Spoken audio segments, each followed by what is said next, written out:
En tout cas, pour ceux qui souhaiteraient débuter quand même, pour pouvoir recentrer, pour pouvoir donner quelques conseils, il y a quand même un conseil qu'on n'a pas abordé et qui va reconnecter ce qu'on a dit la dernière fois. Il faut quand même, en tant que couple, hein, là, surtout, en tant que femme, dites-vous que vous avez très peu de soucis à vous faire. Il faut juste que vous vous appreniez à dire non.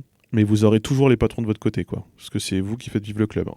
Donc, il n'y a pas de problème. Et c'est quand même un espace vraiment bienveillant. On l'a dit tout à l'heure, il y a beaucoup de femmes qui viennent juste pour danser, profiter d'un cadre où elles sont en sécurité et elles ne sont pas jugées. En fait, si quelqu'un vient de traiter de pute dans un club, plus jamais il rentre. Ça n'arrivera a priori pas du tout, quoi. Moi, le seul truc que je peux dire, c'est que en tant que meuf, il faut aussi accepter le fait d'être regardée. Ouais, on s'y fait. Et puis même après aussi Enfin, je sais que moi, par exemple, au début, ça m'avait fait un peu bizarre quand t'arrives et que c'est le patron, tu sais, qui limite te regarde, genre, oh là là, bah dis donc, vous êtes bien habillé ce soir.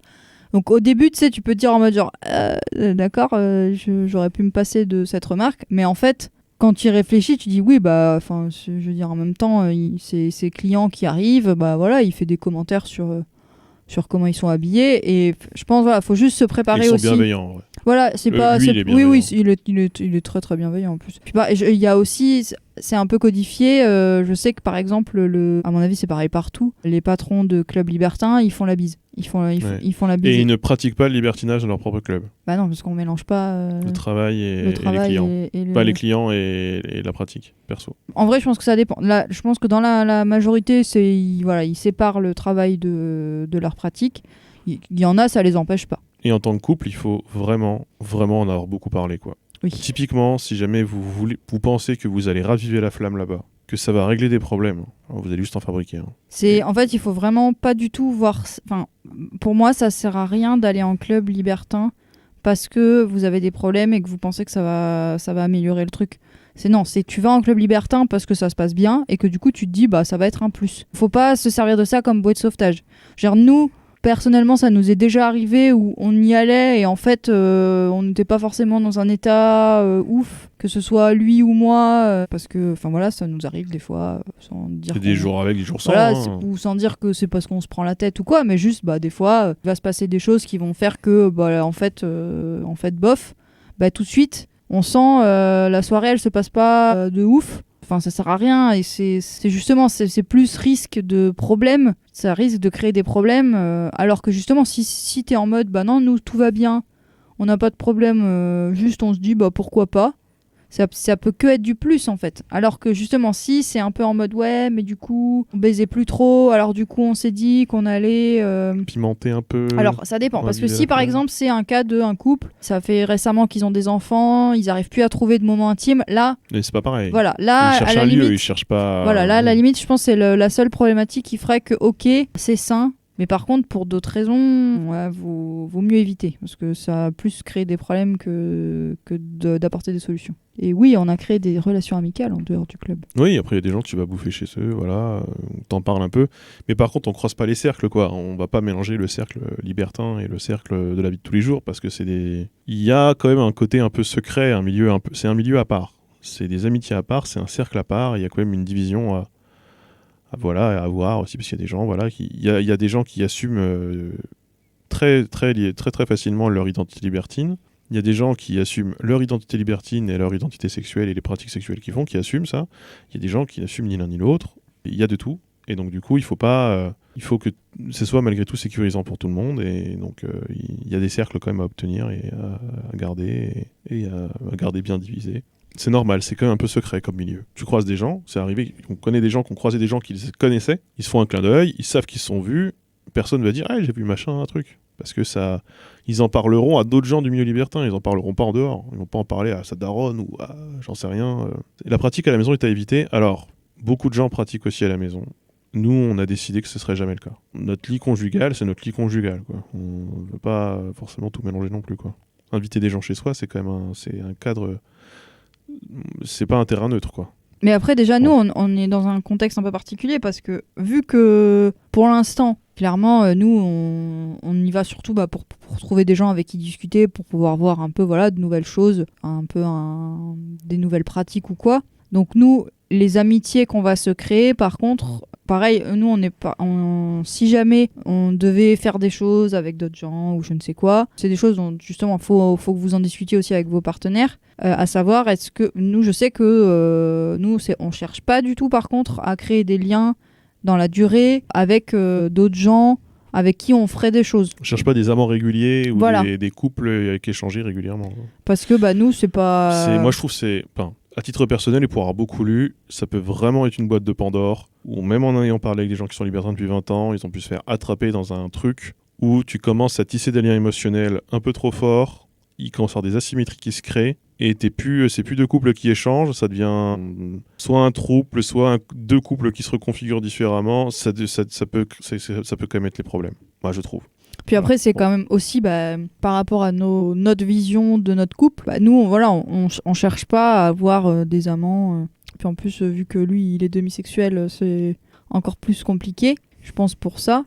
Mais même, Vraiment, moi, en fait, un des conseils, je pense, primordial, c'est faut pas hésiter à presque faire une liste de règles, en fait, voilà, ça on fait pas, machin. Ça, pas tout de suite. Pour l'instant. Elles peuvent être discutées, les règles.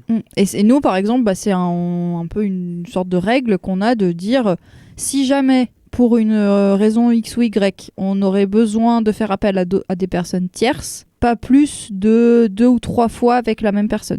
Parce que justement, on n'a pas envie de... Enfin, nous, surtout, en fait, si on y va, c'est parce que c'est en tant que couple, en fait. C'est pas... c'est nous, en fait. C'est nous, le noyau qui nous importe. Donc, on n'a pas forcément envie... Ça nous... Sans dire que ça nous dérangerait pas qu'il y ait d'autres gens ou quoi. C'est plus que pour faire des trucs exceptionnellement dans le sens, voilà, 1 ou 2 fois avec la même personne, pourquoi pas. Mais par contre, plus non, parce qu'on n'a pas envie de créer justement parce que nous, c'est pas ce qu'on recherche. Alors que justement, c'est pour ça que c'est important qu'il faut en discuter. Il faut des règles, vraiment. Voilà, il faut un... Mais des règles, c'est des trucs très cons. C'est est-ce que tu as le droit d'embrasser en dehors du couple ou pas ? Est-ce que la sodomie, c'est en dehors du couple ou pas ? Je parle de ça parce que c'est les règles qui reviennent le plus souvent. Est-ce qu'il faut que l'autre personne soit toujours présente ou pas ? Ça aussi, c'est un truc qui revient souvent. C'est comme ça qu'on distingue l'échangisme du 2+2. 2+2, c'est chacun va avec la partenaire de l'autre, enfin avec l'autre partenaire, à part, séparé. Il faut définir toute une série de règles. Nous, on a pas mal de règles qui sont basiques. La règle la plus basique, c'est qu'on ne se sépare pas en club. On reste ensemble. À moins qu'il y en ait un qui ait besoin d'aller aux toilettes. À moins qu'il y en ait un qui ait besoin de toilettes, auquel cas c'est compliqué. Mais voilà, on reste... C'est une règle simple. Mais nous, en tout cas, je me souviens d'une discussion où il y avait un couple qui expliquait qu'il s'était vraiment fait hacker par un autre couple, quoi, en gros. Ouais.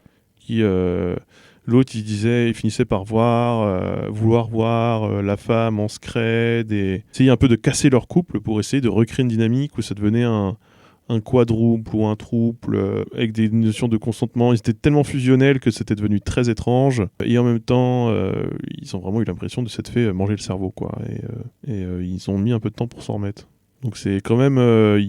et pourtant, ils avaient 20 ans de libertinage. Il faut savoir que les règles, c'est important malgré tout. Il faut savoir définir ce que vous voulez, ce que vous ne voulez pas, ce que vous êtes prêt à accepter et ne pas accepter, ce que vous cherchez, ce que vous ne cherchez pas. Il faut en parler beaucoup. Nous, on a parlé pendant 1 an avant d'y aller.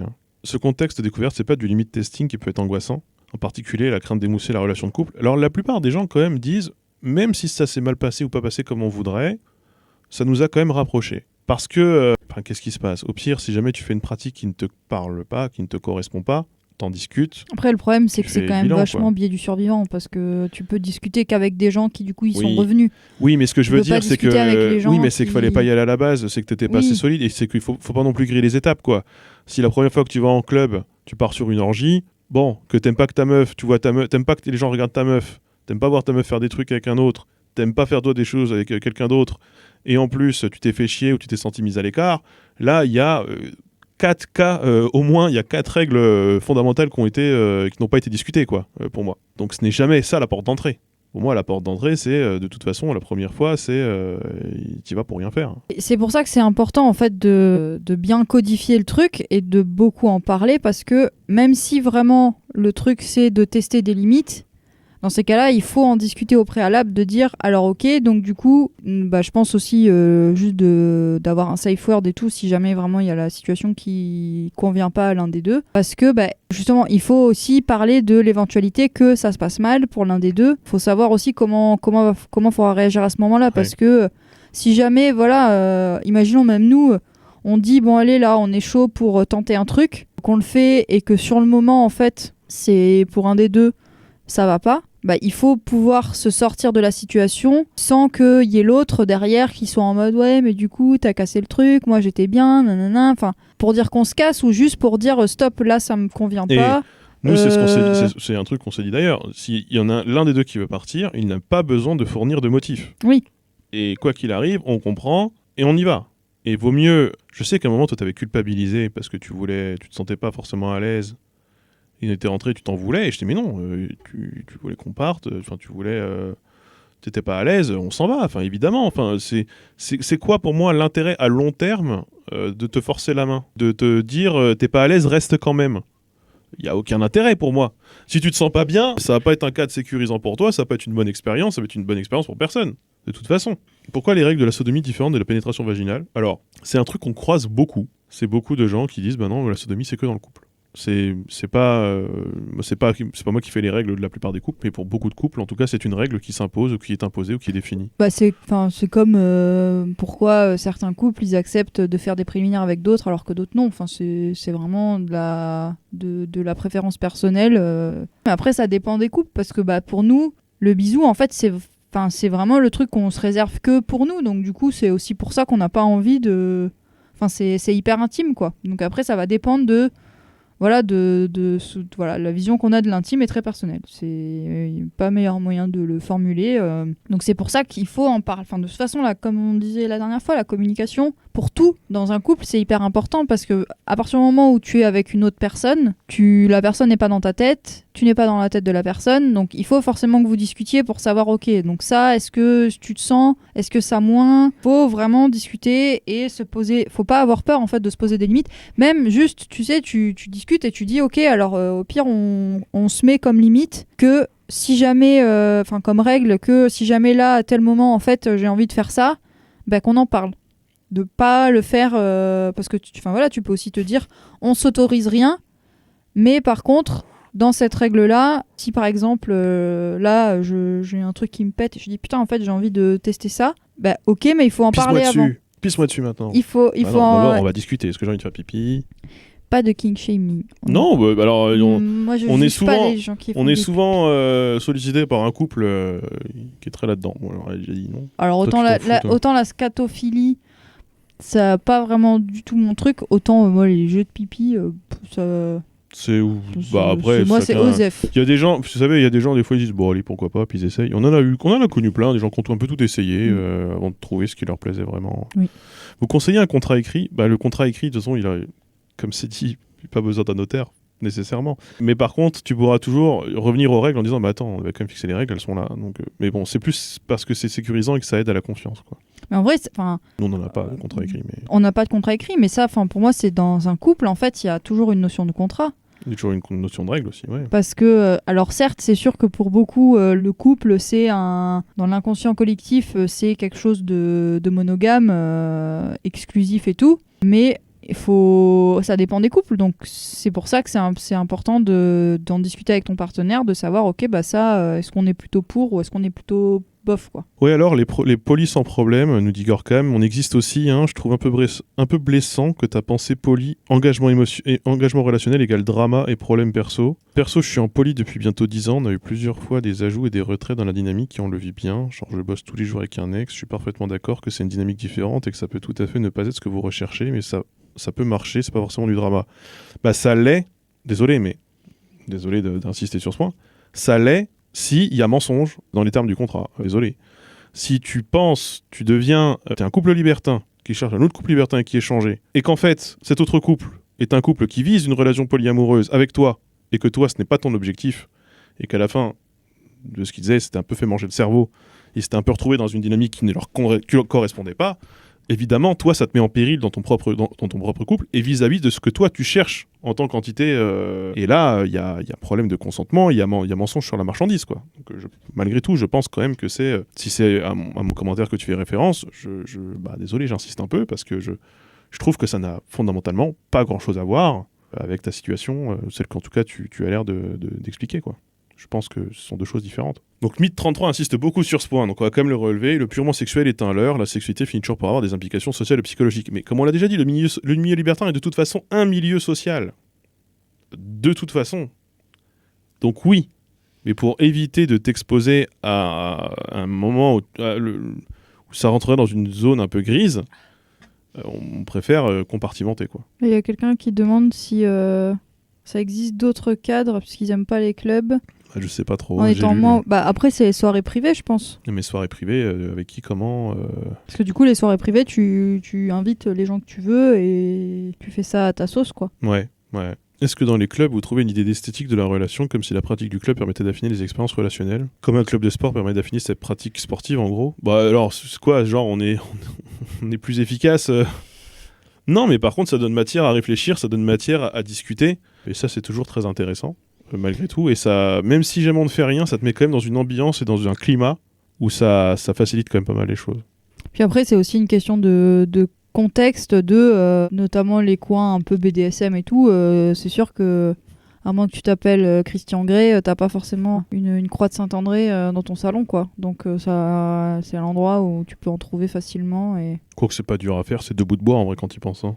Ouais. Bon, c'est un peu 2 bouts de bois, c'est... C'est imposant, faut pouvoir expliquer... C'est vrai aussi. Bah après, moi, je comprends pas pourquoi dans les boutiques, dans les sex shops, les croix de Saint-André, on en a vu avant, parfois des croix de Saint-André où c'est vendu 1000 balles. T'es en mode bon quand même. C'est pas le coût de la matière première, là. Faut pas déconner. Là, il y a une situation de monopole sur un marché et c'est un peu abusé les prix, là, quand même. Moi, je t'en fais une, tu me donnes la moitié de l'argent, je t'en fais une. Hein. J'ai plein de planches à la maison, là. Il nous reste des poutres et tout. Bon, si c'est ça, on se démerde, tu vois. Après, tout à l'heure, ça parlait encore une fois, j'ai pas relevé tout à l'heure, ça parlait du fait qu'à Paris, c'était super bourgeois, super cher, etc. Mais est-ce que c'est pas juste la population parisienne, en fait, qui correspond en termes de sociologie et de pouvoir d'achat à ça, quoi. Paris, c'est une ville qui est dictée par le manque d'espace. Et ça trie déjà socialement les gens, quoi. Vraiment. Et vous participez, vous n'êtes pas juste spectateur. C'est-à-dire quoi ? Tu penses qu'il y a un public, les gens qui viennent, ils s'installent, ils ont leur petit ticket, et puis après, ils passent la soirée à regarder. On performe. Mais déjà, nous, on fait quasiment rien en fait là-bas. Juste, on y va pour discuter avec des gens. Si l'envie nous prend, bon bah, on s'empêche pas le fait de, si on a envie, on peut faire des choses. C'est pas ce qu'on recherche forcément. Faut jamais que ce soit l'objectif quand t'arrives. Hein. Oui. Jamais. Hein. Déjà, il y a un problème de place. Déjà, quand vous êtes 100 ou 150 couples, comme ça a pu arriver, et que vous avez 20 coins câlins, il va falloir organiser des tours de ronde, quoi. Faut prendre un ticket, quoi. Enfin, en fait, les coins câlins, il y a des zones qui sont ouvertes où vous pouvez avoir des relations où les gens peuvent vous rejoindre et vous voir. Il y a des zones où les gens peuvent vous voir mais pas vous rejoindre. Il y a des zones où ils ne peuvent ni vous voir ni vous rejoindre.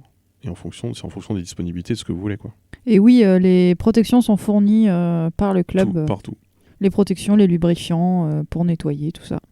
Je confonds avec club échangiste où on peut juste être spectateur. Non, mais club échangiste, club libertin, enfin... C'est les la gens même disent chose. club échangiste pour les clubs libertins, mais les libertins ne sont pas échangistes, forcément, nécessairement. Mais oui, tu peux aller en club libertin et ne rien faire et juste aller regarder. Hein. C'est un gros truc. Hein. L'exhib voyeur, c'est gros truc en club. Si vous êtes exhib ou voyeur, c'est l'endroit pour vous. Oui. Ça, c'est évident. Ça, pour le coup, c'est vrai qu'on n'y a même pas pensé, mais c'est vraiment tout indiqué. Hein. C'est vraiment... là, vous pouvez pas mieux faire. Hein. C'est vraiment le meilleur endroit. Ouais, gros banger, hein, de ouf. Alors là, c'est... en même temps, c'est un endroit fait pour que les gens baisent là-bas et que tu puisses regarder les gens baiser. Donc, c'est normal. Si juste t'aimes qu'on te voit à poil, mais vas-y. Il y a des gens, on en a vu, hein, sur la piste de danse, il y en a plein qui sont habillés, il t'en a un au milieu à poil. Ça arrive. Hein. Et en plus, tu seras pas comment dire, inaperçu. Et après, il y a des gens, ils sont un peu cringe, hein, on va pas se mentir, mais ça c'est comme tout. T'es dans un lieu où il y a tout, il y a tout, donc forcément, il y a y compris des gens gênants. Mais après, je sais pas si on doit vraiment se sentir cringe à mater si on n'est pas voyeur, parce que après, c'est un lieu où de mater c'est toléré, parce que justement, tu peux pas vraiment t'empêcher de regarder et justement, quand tu vas en club, tu t'attends aussi à être maté, donc du coup... Il y a des gens qui viennent, ils veulent être vus, hein, ils veulent être regardés, donc ils vont dans les espaces réservés pour, et ils ont 3 mecs qui regarde par la petite fenêtre ou par la porte la bite à la main, là. Et ça, c'est un grand classique. Hein. Vous avez déjà rencontré des personnes trans en club? Bah, à chaque fois, quasiment. Oui. Je sais pas si... Oui, il y en avait une hier. Il y avait une trans hier, c'est sûr. Même dans les moments où il y avait moins de monde, je crois qu'à chaque fois, on en a vu. Donc non, c'est un club qui a l'air d'être ouvert et réputé auprès de la communauté LGBT. Ça... La moyenne d'âge, c'est difficile à dire. Hein. Je pense on peut plus 40, facilement donner 45 ans. la fourchette que la moyenne. Ouais, c'est compliqué. En plus, ça dépend de l'heure. Plus tu vas tard dans la nuit, plus t'as de jeunes. Il y en a qui arrivent à 2h au club. C'était le cas hier. Les plus jeunes qui sont arrivés, c'était hier à 2h. Bah, je pense que c'est la plus jeune. Je pense que c'était la plus jeune à part toi. Ah non, parce qu'il y avait un groupe de jeunes aussi. C'est plus le truc qui ressort comme idée reçue que c'est âgé comme communauté. C'est en train de se rajeunir. Et ça dépend des clubs, encore une fois. C'est sûr que maintenant, il y a un peu deux cercles d'ambiance, quoi. D'un côté, vous avez le milieu libertin qui repose un peu sur des vieux codes, qui est un peu old school, mais qui a un fonctionnement un peu rodé, quoi, avec ses règles, ses codes, etc. Et vous avez les nouvelles pratiques émergentes de l'autre côté, où vous avez polyamour, couple libre, etc., qui émergent de l'autre côté. Et pour l'instant, c'est pas forcément deux cercles qui se croisent. L'intersection, si elle doit se faire, souvent elle se fait autour du milieu BDSM, entre les deux. J'ai l'impression, en tout cas. Où dans le milieu BDSM, on va trouver et les libertins et les gens en polyamour / couple libre. Mais on n'a pas croisé beaucoup de gens en polyamour, couple libre, en club libertin, pour le coup. Hein. Ça, plutôt pas, même d'ailleurs. Mais parce que je pense que c'est pas... C'est des gens aussi qui intellectualisent beaucoup moins leur sexualité malgré tout. Hein. Je vais juste d'abord répondre sur comment on a abordé la question la première fois. Le truc, c'est que nous, ça a commencé pendant le confinement. Un soir, on se faisait chier et on est tombé sur les chaînes de cul. Qui était gratuite pendant le confinement. Et donc, du coup, on est tombé sur un reportage de Dorsel. Et du coup, moi, tout de suite, j'ai été hyper curieux. Je me suis dit, putain, c'est cool. Moi, le côté vraiment docu m'intéresse. Monté, boum, il a tout téléchargé. Très légalement, évidemment, bien sûr. Oui, évidemment. Du coup, on a commencé à regarder ça pendant le confinement. Et c'est moi, un peu ironiquement, où j'ai dit, bon, allez, quand on a fini de regarder le dernier, est-ce qu'on n'irait pas voir quand même pour... Parce que je sais qu'au tout début... Monté, il était très osef de ça m'intéresse pas trop, je vois pas trop qu'est-ce qu'il pourrait y avoir d'intéressant à faire là-bas et tout. Alors bon, des fois il y avait des les reportages qui étaient moins bien que les autres, mais dans ceux qui étaient vraiment cool, en fait, je pense qu'il a dû un peu voir une sociologie de gens qui s'est dit, bah en fait, après je sais pas dans ta tête, je sais pas exactement comment ça s'est passé, à quel moment t'as switch entre ça m'intéresse pas du tout à bon allez si en vrai pourquoi pas. Parce que justement au début je t'avais trouvé très dubitatif, très réticent. Et à la fin, j'avais presque l'impression que c'est toi qui avais très envie d'y aller quand même. Non, toi aussi. Hein. Oui, moi j'avais très envie d'y aller, mais que t'as quand même switché entre eux. Je suis passé de plutôt pas à plutôt oui. Ouais. Mais ça s'est fait progressivement. Après le confinement, on a eu le temps et puis on a regardé. C'est quasiment 90 heures de contenu au total qu'on a dû regarder. On en a beaucoup parlé. Et donc, non, c'est quelque chose qui s'est construit en tant que couple, par contre. Donc, on pratique en tant que couple. On ne pratique pas seul. Jamais. Tu veux répondre à ça? C'est quoi? Vous avez été anxieux en y allant la première fois? Moi, je sais que j'étais assez stressée, mais plus parce que je savais pas du tout à quoi m'attendre. Oui. Et puis finalement, sur place, ça s'est très bien passé. Ouais. Après, il y avait pas beaucoup de monde. Bon, voilà, comme on en a déjà discuté au début, c'était un peu, un jeudi soir, il y avait beaucoup d'hommes seuls. C'était pas la meilleure expérience de club qu'on a eue. Non. Mais c'était pas... Au final, voilà, on a tout de suite, en fait, comme Monté a déjà expliqué, en fait, ça désacralise le truc. J'appréhendais pas le fait d'y aller pour ce qui pouvait se passer, mais j'appréhendais parce que je savais pas ce qui pourrait y arriver, qu'est-ce qu'il pourrait y avoir là-bas. Mais après, moi déjà de base, je suis quelqu'un qui n'est pas pudique. J'ai jamais trop eu de problème à parler de sexualité avec des gens. Je suis pas pudique avec mon corps ou quoi, donc je sais que moi, j'avais pas du tout d'anxiété par rapport à ça parce que dans ma personnalité, c'est pas quelque chose qui me dérange de base. Mais je sais que Monté, par exemple, il se disait, je sais pas exactement comment je vais réagir si on te regarde, et au final, ça l'a pas... Non. Après, tu t'y habitues quand tout le monde est à poil. En fait, tout le monde regarde tout le monde, donc du coup... Il n'y a pas de... C'est homogénéisé. Je me demandais si les clubs renforçaient les liens du couple au final, les rendant plus intenses, solides, tant qu'il y a une vraie communication entre les deux membres du couple. Le milieu libertin, les gens des clubs libertins, du peu que j'ai pu lire, revendiquent le fait d'avoir un taux de divorce beaucoup plus faible. C'est dur à dire, il y a un biais de sélection aussi, je pense. Je pense que c'est... J'ai envie de donner la même réponse que l'impact que le Covid a eu sur les couples. Pour les couples qui sont solides, il y a de fortes chances que ça les renforce. Parce que du coup, tu vis des expériences en couple, ton couple est au centre du truc. Par contre, pour les couples qui sont bancals, il y a de fortes chances que ça les déstabilise encore plus. Si dans ton couple, t'es pas forcément à l'aise, que ton partenaire regarde d'autres personnes, c'est pour ça qu'il faut en parler. Imaginons, là, on discute avec des gens, où la personne qui a un pénis dit « Si moi je me mets à bander, comment tu vas réagir ? Est-ce que tu vas mal le prendre ? Est-ce que tu vas dire « Bon, non, mais c'est des choses... » Enfin, voilà, c'est des choses qui peuvent arriver. Faut en discuter, de savoir, est-ce que ça va nous déranger ? Est-ce que ça va pas nous déranger ? Nous, déjà, de base, on est un couple on n'est pas très jaloux. Et on est surtout très open en termes de comment on regarde les autres. Donc, on sait très bien que dans le contexte du club où forcément il va y avoir des gens soit tout nus, soit habillés de manière très sexy, des regards peuvent être insistants dans le sens où voilà, tu regardes vraiment la personne parce que, je sais pas, juste elle t'a tapé dans l'œil ou quoi.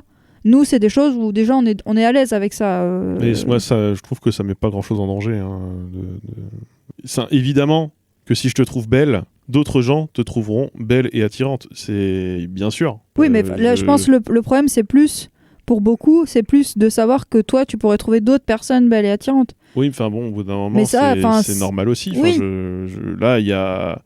pour moi, c'est vraiment le début de... Après, bon, ça dépend à quel point tu insistes là-dessus, ça dépend comment c'est fait. C'est pour te dire, elle au moins, t'as vu. Non, c'est pas pour comparer, hein, c'est pas... Non, voilà, c'est juste de dire, putain... Voilà, telle personne, elle était vraiment super jolie.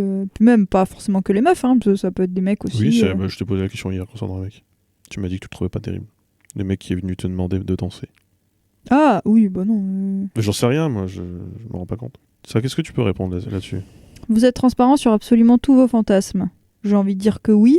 Je pense que c'est important quand même de savoir qui veut quoi.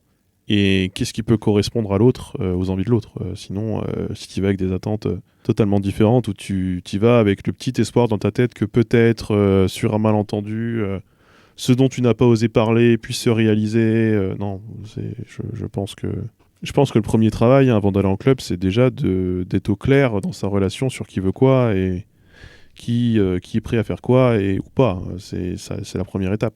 Oui, ça, dans un couple... Pour avoir aussi, je pense, une sexualité épanouie, c'est important que dans un couple, ça discute de ses fantasmes, des fantasmes de chacun. Et pour répondre à la question d'après, et comment ils évoluent aussi. Oui, voilà, et aussi de savoir, parce que pareil, il y a le débat, fantasme, est-ce qu'il faut les réaliser, gna gna gna. C'est des discussions à avoir, je trouve, quand on est un couple qui a une sexualité. Pour moi, c'est important de parler de fantasmes. Alors, je dis pas forcément qu'il faut tout savoir tout de suite, parce que pour beaucoup, il y a certains fantasmes qui peuvent être un peu difficiles à avouer ou quoi. Mais en tout cas, c'est quand même bien de faire le travail de on va essayer, parce que même que ce soit les fantasmes ou les envies, parce que c'est pareil, est-ce qu'un fantasme qui est réalisé, ça reste un fantasme ? Est-ce que ça devient une pratique lambda ? C'est important de parler de sexualité dans le couple si on veut avoir une sexualité épanouie. C'est aussi important d'être bienveillant et d'être à l'écoute et de pas être dans le jugement, sinon c'est... si vous avez une porte close en face, vous n'avez pas un cadre serein pour parler de tout ça, déjà vous n'aurez pas le cadre pour aller en club, je pense. C'est sûr que là, vous êtes confronté à un problème, quoi, une impasse, quoi. C'est évident, mais... dans le cadre où la personne serait prête à accepter que vous puissiez être attiré par telle ou telle chose, même si c'est pas son truc, qu'elle puisse avoir l'info et que son regard ne change pas sur elle, mais sur vous, et qu'au contraire, elle salue le fait de cette confiance, quoi. Il faut le faire, quoi. Faut parler, quoi. Alors, est-ce que tu t'es découvert de nouveaux fantasmes depuis que tu es en couple ? Oui, toi aussi. Voilà, merci, au revoir. Ouais. C'est des fantasmes qui sont construits un peu à deux, même d'ailleurs. Oui. Mais ça, je pense que dans tout couple qui communique, c'est le cas. Hein. Enfin, ça veut pas dire que tout ce dont je pourrais avoir envie et tout ce dont tu pourrais avoir envie sont des choses qui sont tout le temps compatibles et tout le temps en phase. C'est pas du tout ce que ça veut dire. Ouais, puis je pense que c'est aussi ça, pourquoi c'est important d'en discuter, c'est qu'il faut aussi émettre la possibilité de Bah oui, après, il y a peut-être, moi, je vais peut-être avoir un fantasme qui va pas du tout te correspondre.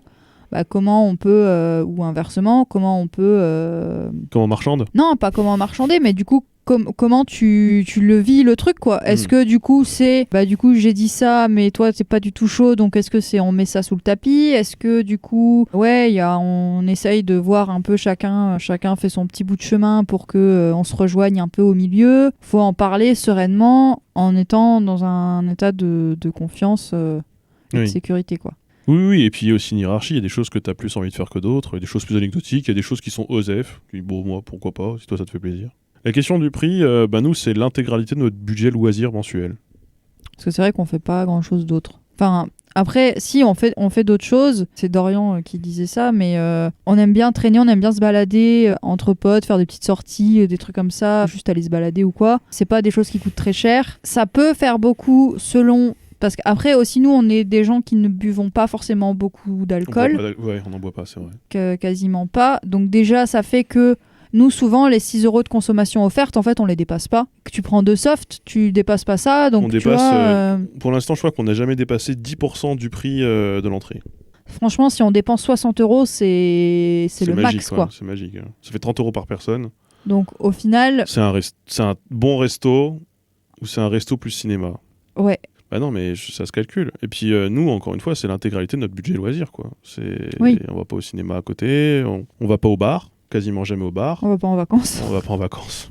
Donc ouais, c'est vrai qu'on va jamais en vacances. Effectivement, ça fait un petit pécule par mois, mais en fait, l'intégralité du budget loisir, bah s'il passe là-dedans, ça va. Tu te retrouves à deux en couple, ça fait 25 € par personne. Pour les soirées à thème, hein, sinon c'est 20 € par personne, ça va. On priorise ça parce qu'on sait que bah, c'est un moment vraiment qu'on passe tous les deux. On veut dire c'est de l'argent bien dépensé. Moi, je trouve. Hein. Moi, Oui, j'ai pas l'impression de me faire saigner quand j'y vais. Hein. Non. Après, oui, il y a des soirées à Paris, parce que les gens, les soirées à Paris, c'est 100, 200 balles. Bah, mais bon, ça, on les fera pas, ces soirées-là. Hein. Est-ce que la famille ou les amis sont au courant? Moi, ma famille, oui. Ils s'en battent les couilles. Moi, dans ma famille, j'en ai pas vraiment beaucoup parlé. Amis, oui, amis, maintenant...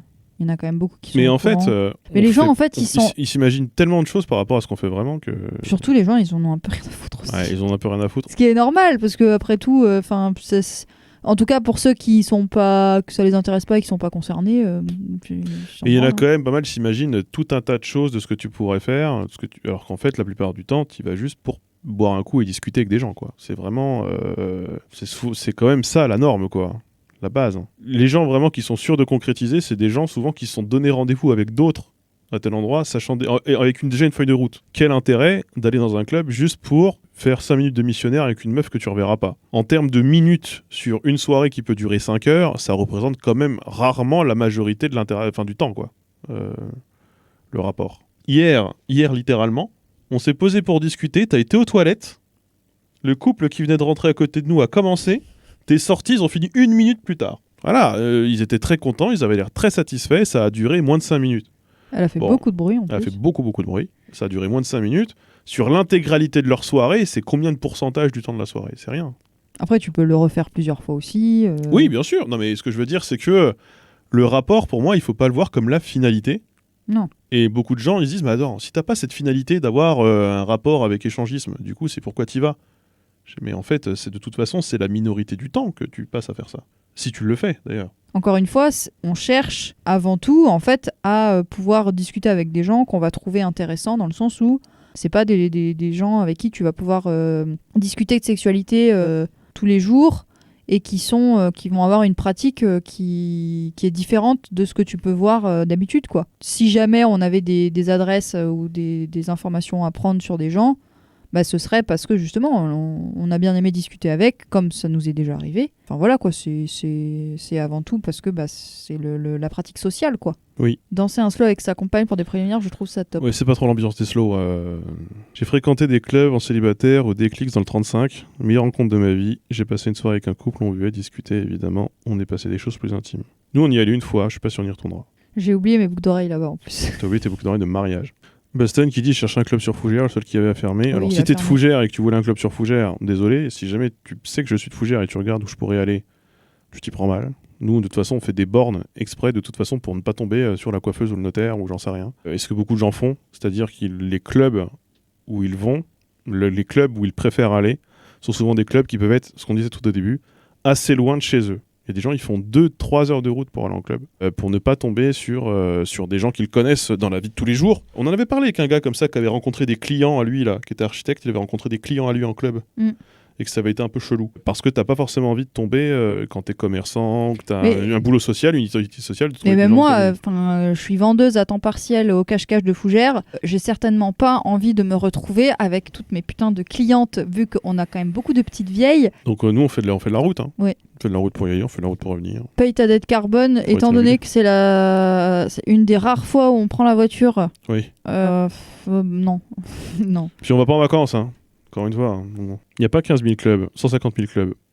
Il y en a quand même pas mal. Hein. Je ne sais pas combien il y en a juste dans le département dans lequel on est, et encore, on les a pas du tout tous faits, mais il y en a déjà quand même quelques-uns. Hein. Il y en a beaucoup plus que vous ne le pensez. La plupart des clubs, c'est pas l'endroit devant lequel vous passez en ville quand vous faites du vélo.